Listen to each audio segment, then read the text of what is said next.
thank you, thank you. So that's my personal favorite. I actually remember being on various kibbutzim and moshavim and doing Shira B'Tzibor and singing that song. So Polly asked a great question, and I'm going to see if I can find you a translation. I know where it is, and I'm going to see if I can get it for you.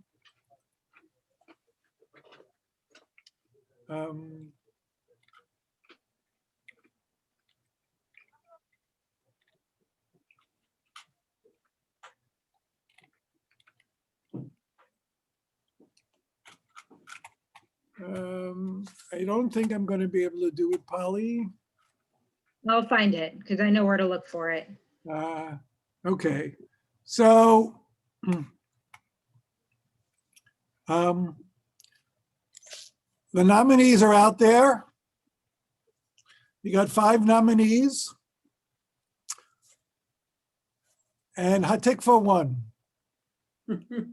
Okay, so let's note number 1 that there was a competition. Let's note number 2, there were real critics of Hatikva. Not unreasonable, some unreasonable. Why did it win, or how did it win out? So Naftali Tzvi Inber made Aliyah.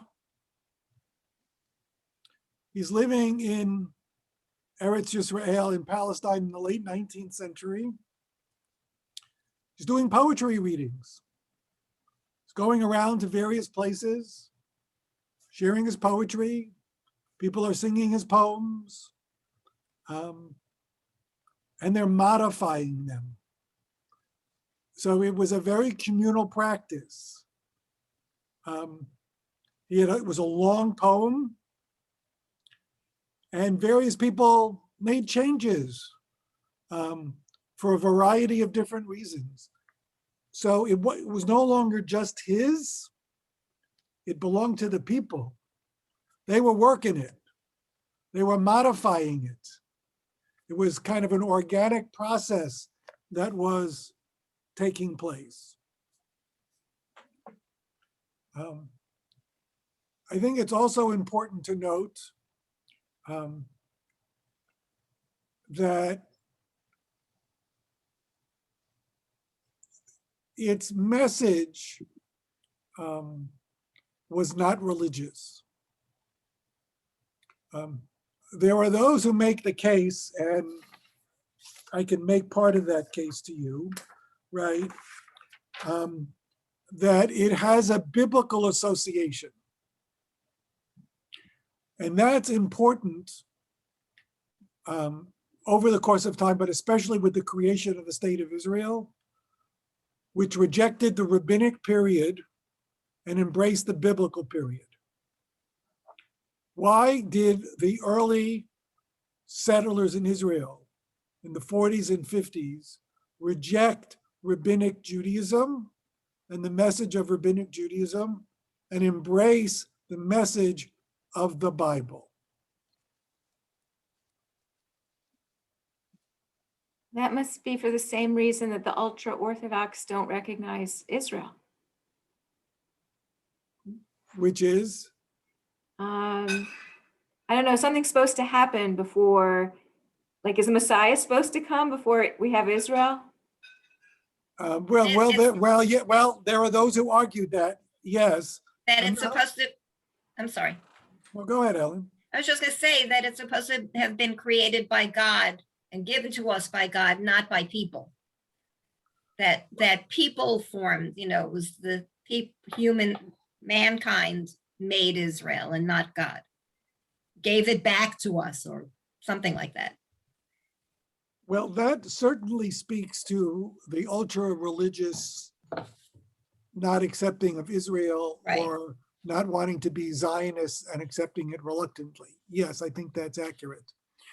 The issue with rabbinic Judaism was that Israel was destroyed, that the temple was destroyed. that Israel was occupied by a foreign power.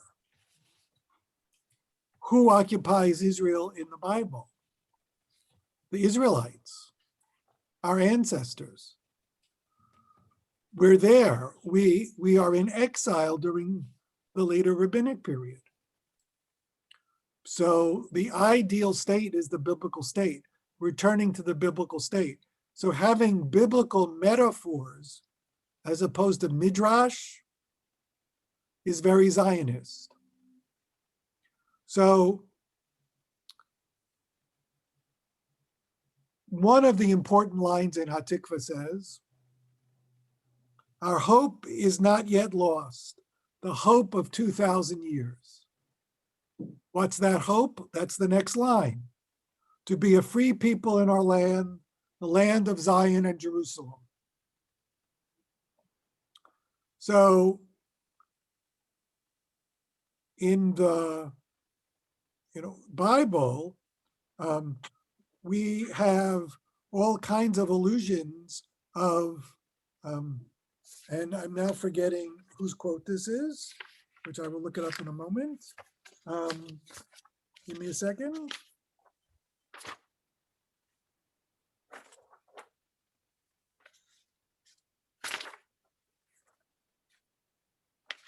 Let's see.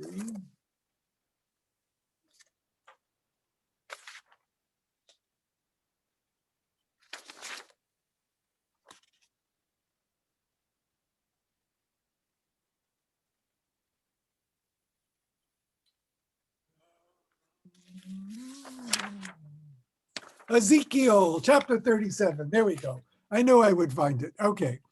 So the prophet Ezekiel chapter 37, which is the vision of the lost bones, right? Which is a haftarah that we recite during the year, says that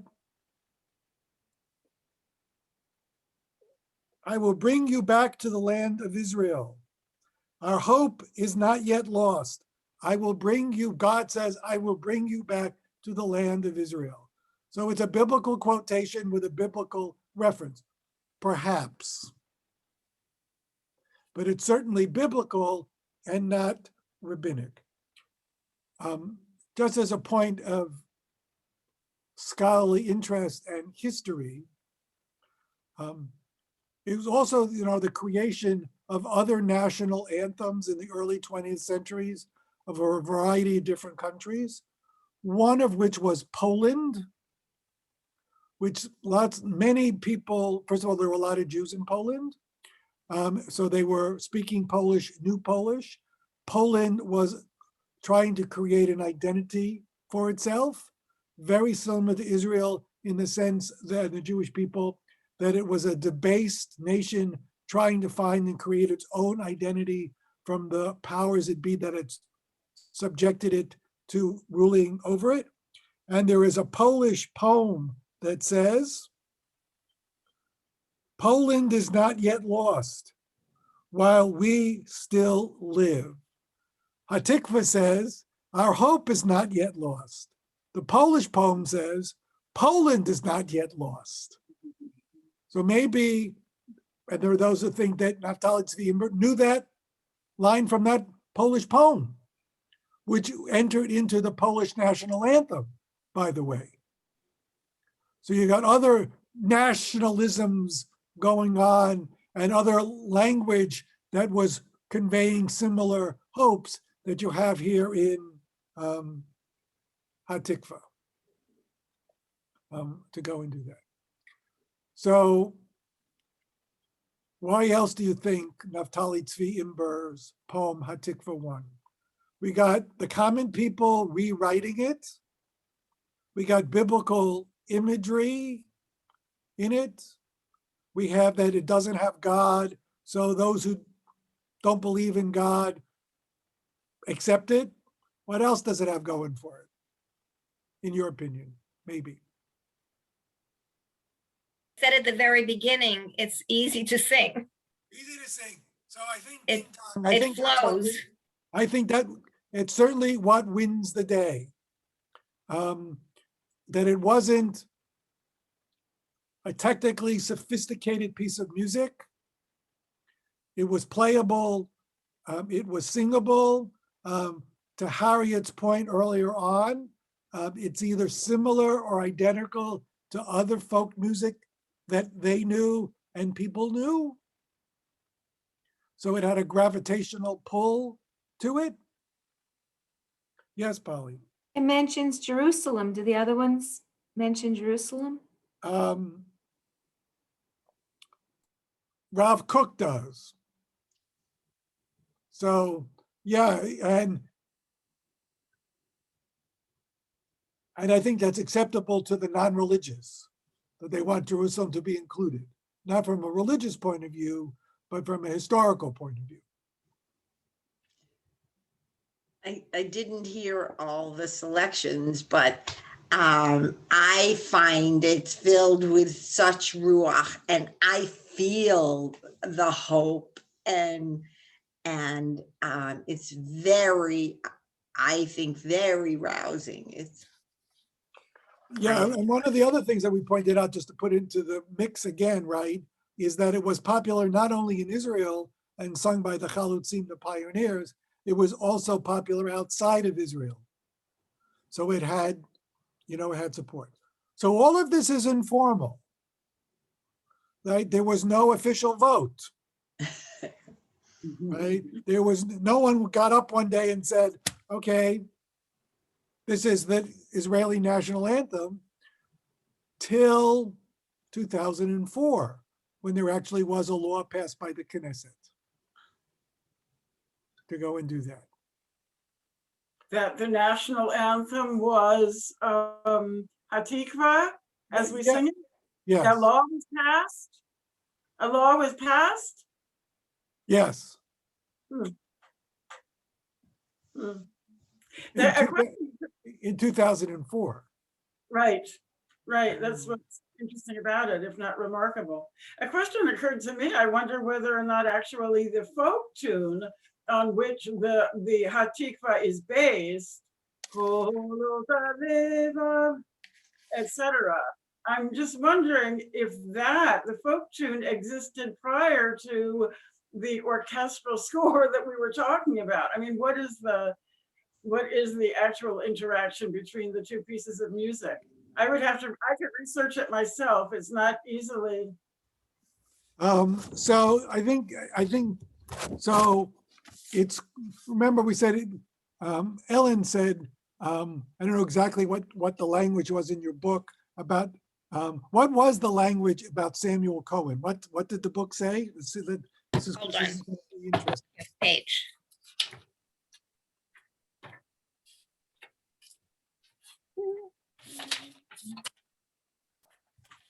Sam Cohen. It says the poem was set to music by Samuel Cohen. Right, so I don't That's know all it what set to says. music, I don't know what Yeah. set to music means, right? Okay, Sharon, can you find on YouTube La Mantovana, Lamantovana,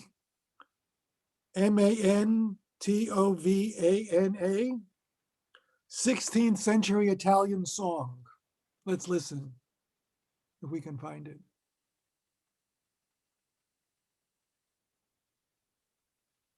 Bear with me 1 second. I think I found it.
So there is another very famous clip for when Bergen-Belsen was liberated and the inmates gather and they sing Hatikva.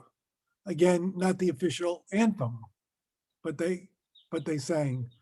So there are, according to the scholarly article that I read, that there are connections to this Italian 16th century song by La Mantovana, a Flemish song, folk song, a Ukrainian folk song, a Scottish folk song, My Mistress is Pretty, and Harriet, as you mentioned, the Czech De Maldo. And Imber himself credited connection to a Romanian folk song called Karul Kuboy, or pronounced something like that. I don't know, right? Because my Romanian is a little rusty, very rusty. So there were other folk melodies that were out there that were simple and singable, and we gravitated to it. So we're getting close to our close. Did I tell you about the Zionist Congress when they voted on the Uganda platform? Did I talk about that? All right, so here's what let me say in conclusion. In the early part of the Zionist movement, in the early part of the 20th century, there were a variety of places that were suggested for a Jewish homeland. Palestine being one, Argentina being another, Uganda being a third. Uganda was part of the British East African Protectorate.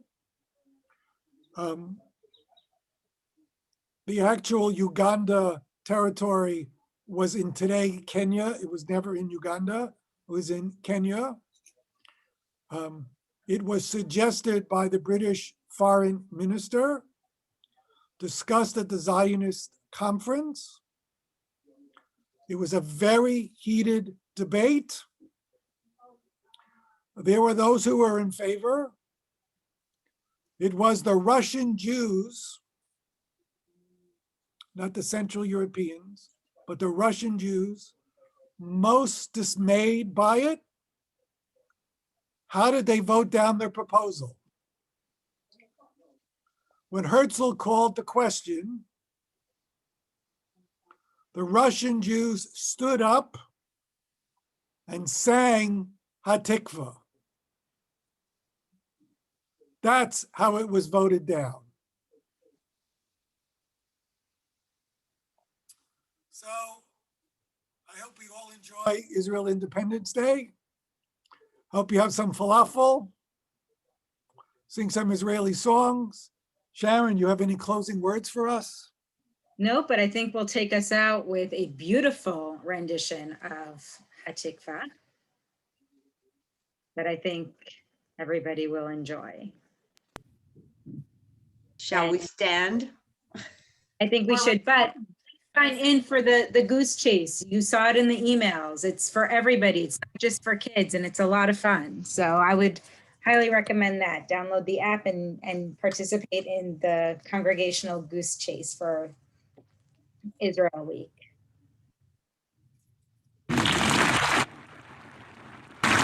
Feel free to join me as I sing your beautiful national anthem.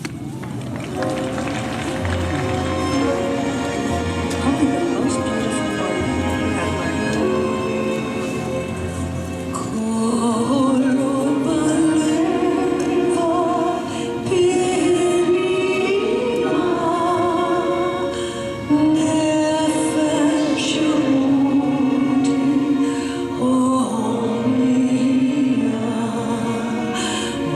Fate mitra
Thank you very much. Thank you all for joining us and for being here, You. learning with Fun. us. Yep. Next month, we will be focusing on Shavuot. So we're very excited to explore. It's one of my favorite holidays. Thank you for Right. joining us. That was Thank fun. you. Oh, you. thank you so Very much. well done. It was wonderful. Sameach. Chag Sameach. See you tomorrow. Chag Ellen. Sameach. Sameach.